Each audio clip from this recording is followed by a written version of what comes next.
Good afternoon, everyone. Welcome back to Real Reds Talk, a fan channel that represents authenticity and fan culture. It's match day. Manchester United are back in action tonight against the mighty Barnsley. Barnsley in Carabao Cup. That's who we're playing, and that's who we're going to smash 5-0. So on this afternoon's agenda, obviously, we're going to speak a little bit about the game. We're going to talk about Antony and some of the words from the press conference last night, the embargoed section about Ten Hag, basically saying that he wants him to fight for his place.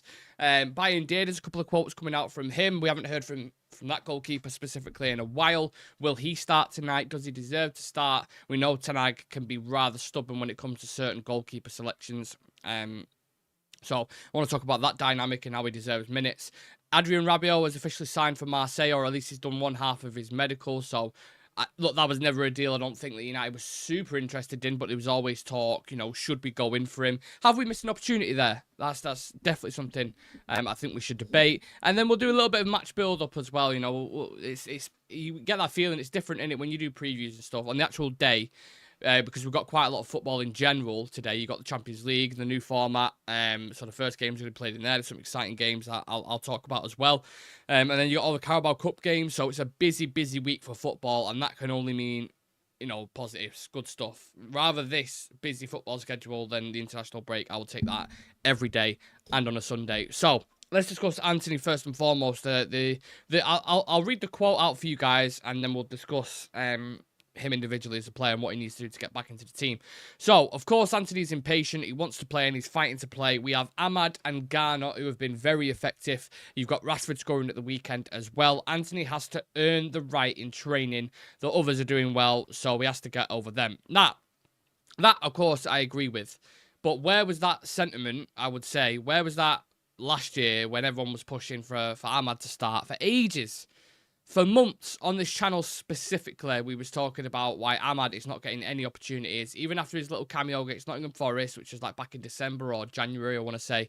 And every single one of us, from what I can remember in the community, was saying, why is he not getting minutes? He needs to be on the pitch because he's a lot more effective than Antony is. This kind of loyal, trusting player seems to backfire a little bit on Ten Hag. Now, people can flip that on its head and say, well, Rashford scored recently. He stuck with him. Let's see what happens with him. But with Antony, he stuck with him for way too long.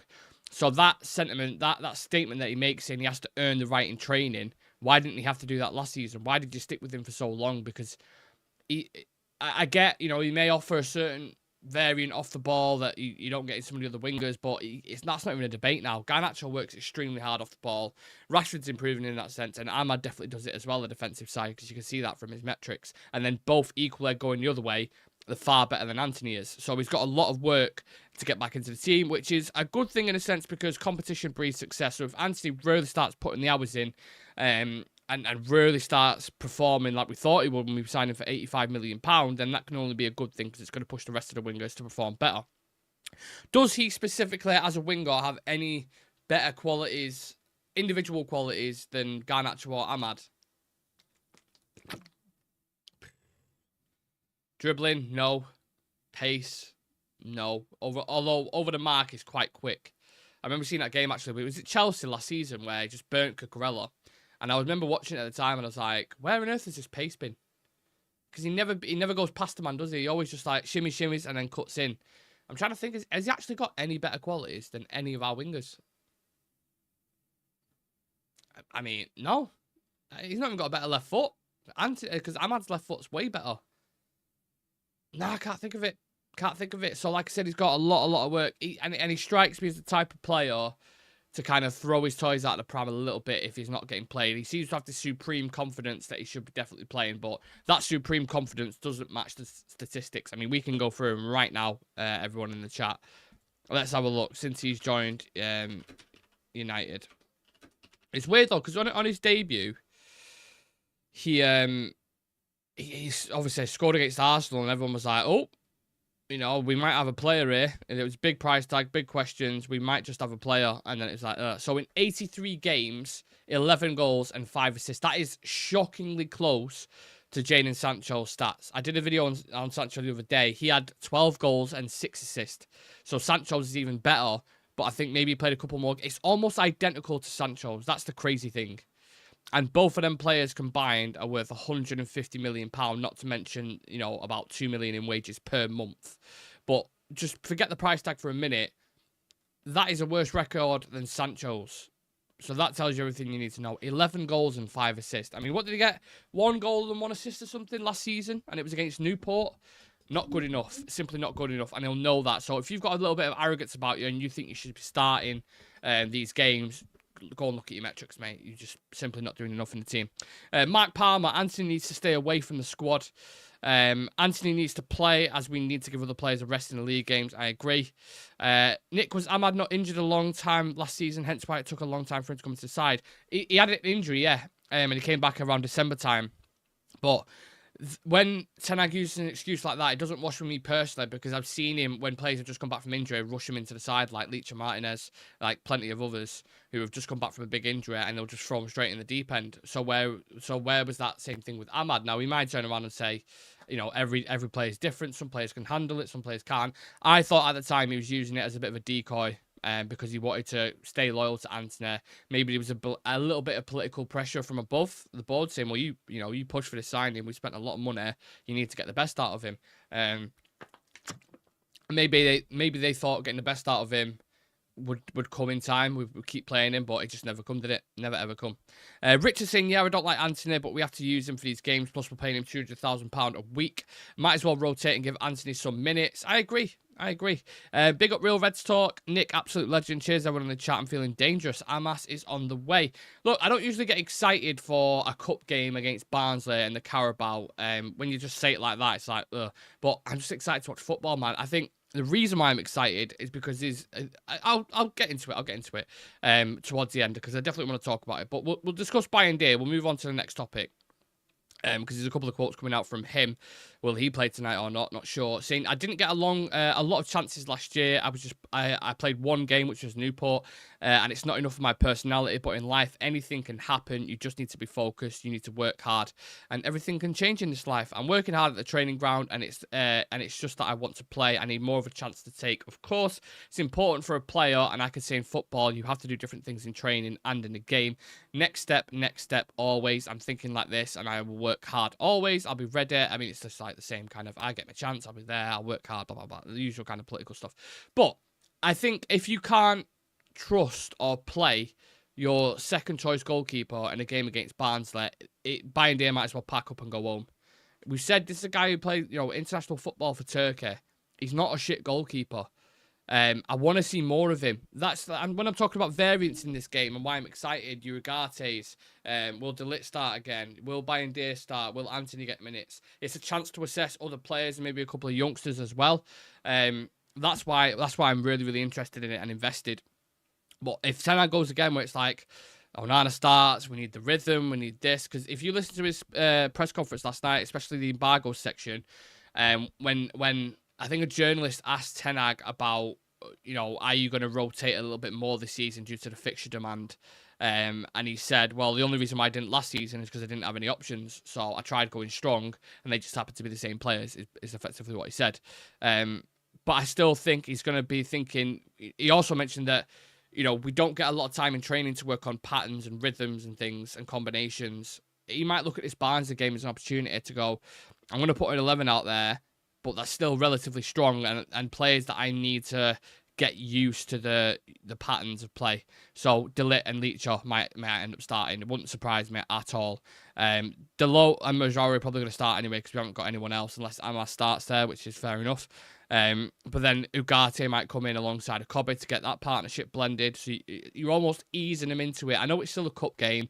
I know it's still a competitive fixture.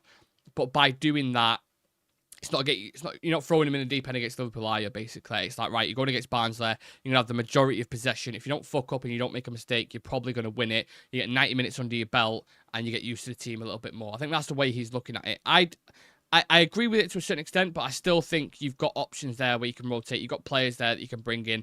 Start Casemiro, start Antony, bring Amas in. Bring Wheatley in, I would probably do, but again, I'm not surprised if Xerxes starts. I've got a feeling it's going to go strong, and some people disagree with it, but I think there's pros and cons to either side. just for me personally. Charlie Malman saying, I'll be shocked if Onana does not stay in goal. Likewise, Richard saying, Bayern Day should get a game. If not against Barnsley, then who? McMillan saying, Onana's playing DM tonight.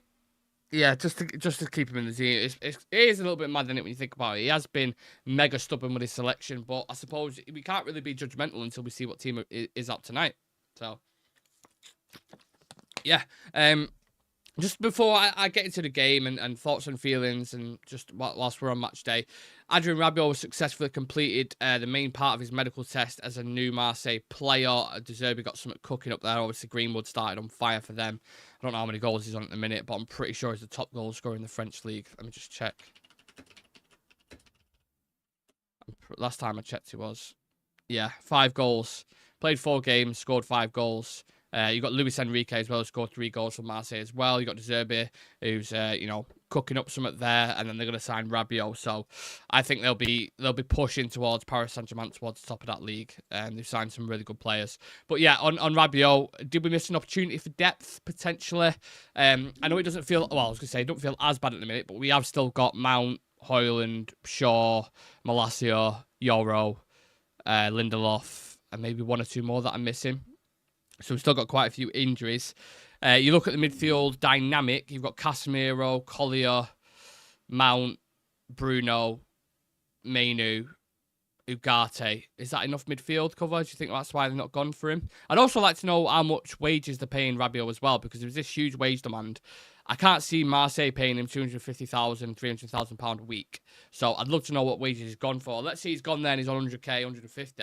I think that was worth a punt on genuinely. I think it was worth a punt getting Rabiot and bringing him in just for that depth, that experience.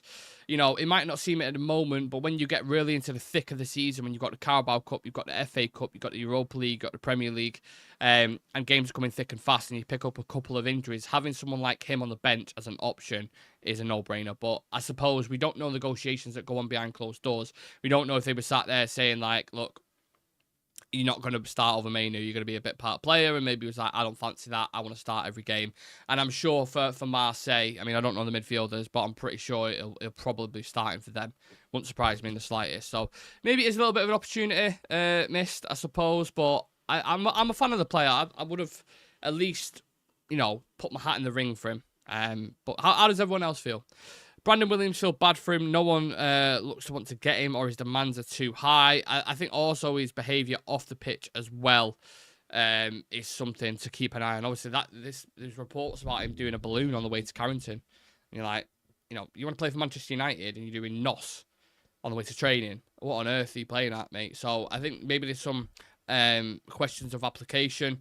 I still remember his time for Ole Gunnar Solskjaer when he got first, he's become a regular almost at left back, and people were buzzing off him. They loved his passion, commitment. Obviously, never worked out, never improved on his quality. I think Ipswich took a punt on him, didn't they? Did they take him on loan? Didn't really work out there either. So yeah, I wish him all the best, but he doesn't do himself any favours with the stuff that he's doing off the pitch. So yeah, that's another thing. Saw Alice mention on her channel, United are keen to bring in Naipan in January. Is there any truth in that? Yeah, and, United have scouted this guy extensively, a lot.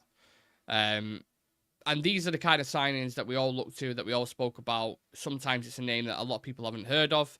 But I remember playing against him, was it last season, for Copenhagen in the Champions League? And then we played him in another game, I think. It looks exciting, looks promising. And yeah, it stinks of an Ineos signing for me personally. You've seen, it's a little bit more developed than the Lusale, Kone, and Chido Obi Martin one, in terms of, obviously he's played more senior minutes and he's played in Europe and stuff. But he's not at that point yet where it's going to cost an absolute bombshell to bring him in. So if Ineos needs to do something like that to be cost effective and the guy looks decent, then I don't see why not. Why not bring him in? You know what I mean? I'm just having a look at some of his, how old he is, because I don't know. He's 17 years old, so very, very young. Central midfielder. Yeah, that's crazy. Played for Norway under 21s. Rosenborg he plays for, not Copenhagen. That's who I meant. Rosenborg, because it was pre-season, wasn't it? Not Copenhagen. My apologies. Yeah, so if I haven't done a deep dive on this player, maybe it's something I could do for a members video or something, actually. I think that's a good idea. I'll have a look. Neopan sounds like a Suzuki or a Nissan model of a car. It does, doesn't it? It does. Hopefully he's not as slow as a Suzuki or a Nissan. Hopefully he's more like a Ferrari, because we need someone who can get about the pitch for sure. Right, match day then. What are we saying? How are we feeling, people? Are we confident? Do you think we're going to smash Barnsley 5-0? What do you guys think is going to be the starting lineup? Are you excited about the Champions League games as well? Yeah, because when you look at it from a United perspective, obviously from the neutrals, everyone's like, oh, you got Liverpool, Milan, you've got City and Inter, you've got Arsenal and Atalanta. Then who's the other games? Villa and Young Boys as well. But I'd watch United against Accrington over any of them games, just because it's Man United. But yeah, a lot of football ongoing tonight, so I'm excited to get into it. Yeah, but who deserves to start? Do you think Bayern will start? Do you think Antony will start? Will Ugarte get a full 90 minutes? Will De Ligt come back in? Yeah, I'm very keen to see that lineup tonight. And what I want us to do, I want us to get 3 or 4 goals, just to carry on that positivity and that goal scoring and get those numbers up, because you score 3 against Southampton, the confidence is flying, everyone's buzzing. You know, if you keep a clean sheet and win again, like Rich is just alluding to there, 4-0 or something, then great, innit? Fantastic. That's exactly what we want. Bit of a late kickoff. I did actually get offered a ticket for this game for free, but because I'm doing a watch along, I'm loyal to the soil and all that business, I'm going to do that tonight. But yeah, equally excited to do the watch along. So it'd be nice to see some of you guys in there joining me. And then, of course, we'll have the review with Sam after the game, like always. Sean saying Onana will start. I reckon Ugarte on the bench again. Antony, I think, will start. Ugarte on the bench is an interesting one, isn't it?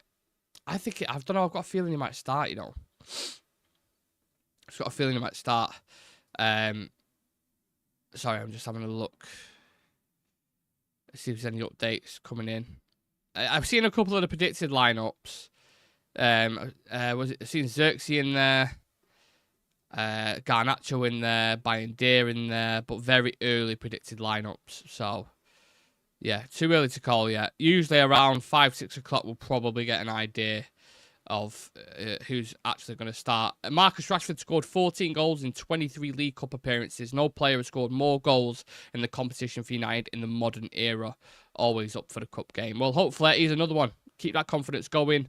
Keep it flowing. What was it Tenag reference? The ketchup bottle, when you tap it and it starts, once it starts pouring, it'll come out. Hopefully Rashford is the ketchup bottle that we need. You'll be rewarded for what? I can't see what that says. You'll be rewarded in heaven, Nick. I don't know what that means. I predict a hat-trick for Rashford tonight.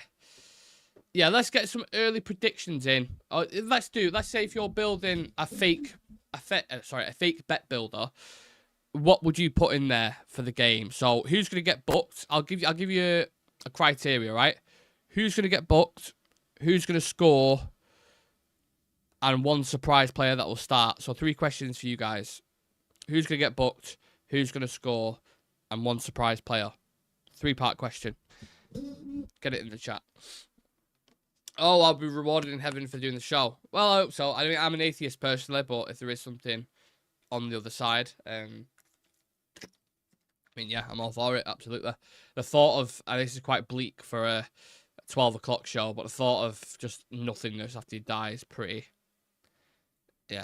depressing, isn't it? So I hope there is something like a heaven, but like I said, I'm a finger. Sean saying booked Casemiro, Garnacho to score, surprise Amas. Yeah, I can see that. I mean, Casemiro booking, yeah. I'm thinking about what I'm going to put on tonight. I reckon, depending on who starts, I can definitely see a few Barnsley players are getting booked, because I think they'll be on the back foot for a lot of the game. But let's not completely write them off. I know is it a League One side?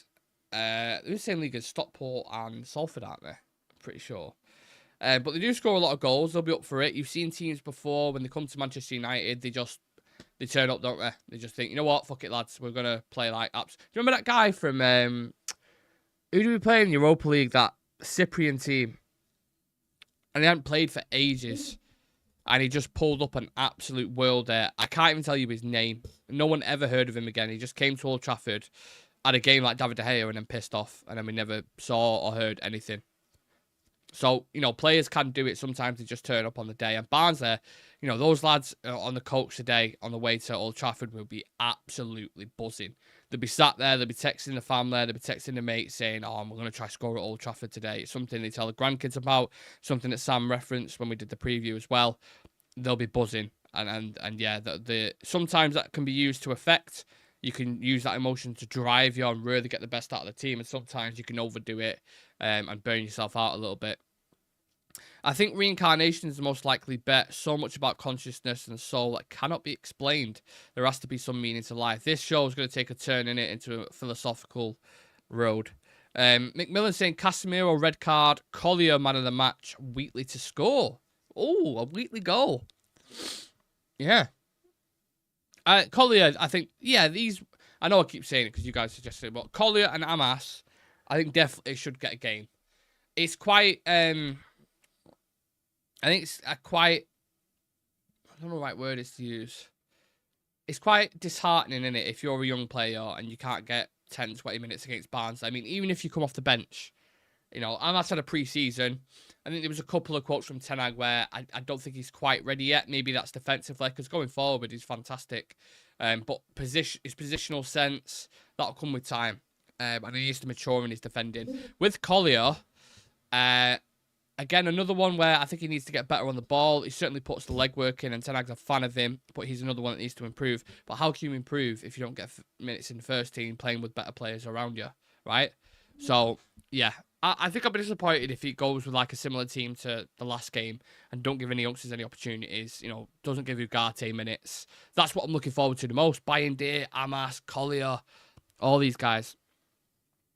I used to have a recurring dream where I met myself in a previous life. It was mental. I think you're smoking too much weed, Sean, personally, but Jack Fletcher starts and Harry Amas gets man of the match. Casemiro gets put. To be honest, I haven't seen a lot of Jack Fletcher. I keep hearing his name. I'm more familiar with Wheatley, Amas, Collier, and a few of the others, or Guinea. I haven't watched Jack Fletcher a lot, so I don't know. Is he mustard? Is he, you know, I have to be honest in that. I haven't seen too much of him. So, yeah, if he gets minutes, then fantastic. I think one thing that will definitely happen for sure is they'll be on the bench and there'll be opportunities there for 5-10 minutes at least, at the bare minimum, especially if United are winning. So, likewise, like I was saying with the Barnsley players, I think the youngsters coming into the side tonight will be looking at this as like, yo, I've got a 10-minute window where I can impress the manager. You know, let's go fucking, like Roy Keane says, smash into someone. You know, do that. So, yeah, go and take your opportunities, lads. That's what I'd say to him. Absolutely. Go and take your opportunities. Big clubs need to give new players a chance to show what to do. Scored a worldly in the under-21s. I used to have the dream mostly when I was a kid. I'd never smoked weed. Played best game of football with my son and his mates on Sunday. Dislocated my left big toe. Happy days. You know what? I remember, McMillan, you just sparked a story in my head. I hope your toe's okay, by the way. I remember I was wrestling with my sister, I think it was, when I was like 12, and I fell off a couch onto like laminate flooring, and my thumb was like that.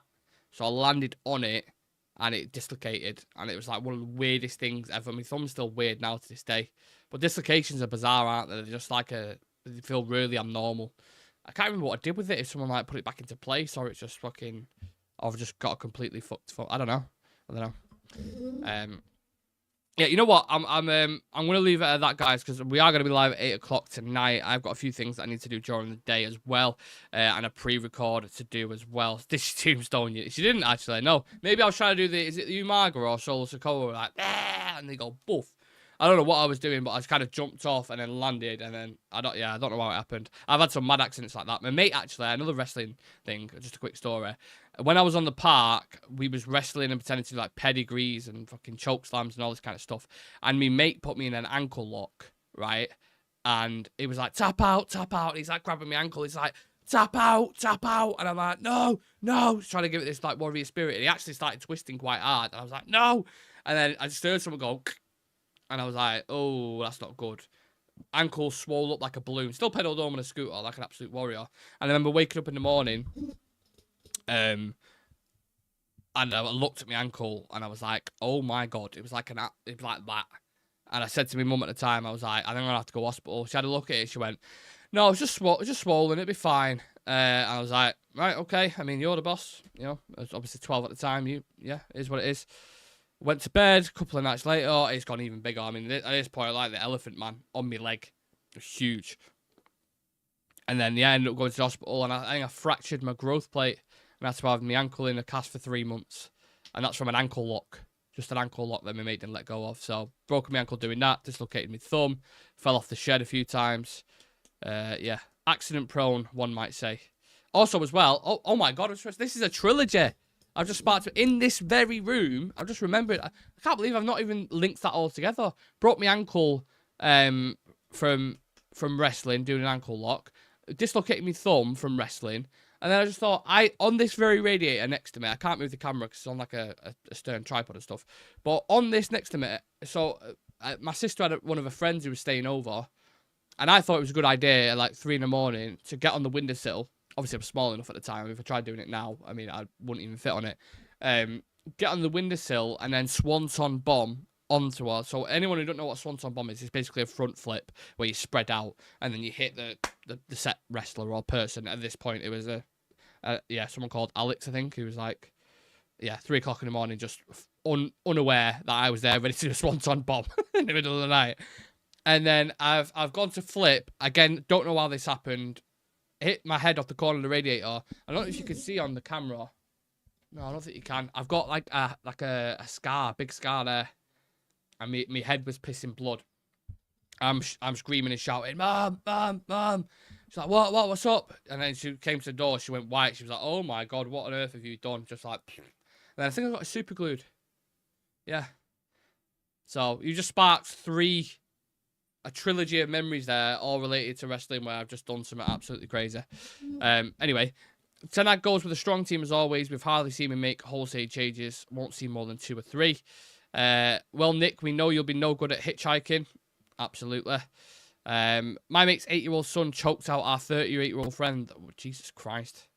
You've got some mad stuff, McMillan, in your locker, mate, let me tell you. But I love hearing it. Not the fact that your 8-year-old son choked out your 30-year-old mate, but stories like that are always interesting, aren't they? Especially for a Tuesday afternoon. So yeah, thank you very much for joining me. Sometimes you don't expect where the show goes. It kind of takes a mind of its own, doesn't it? But that's a good thing about it. Hopefully, I'll see you guys for the Barnsley game tonight. I'll be live at 7 o'clock with team news. And yeah, we'll watch the game together. So take it easy. I'll see you in the next one. Enjoy the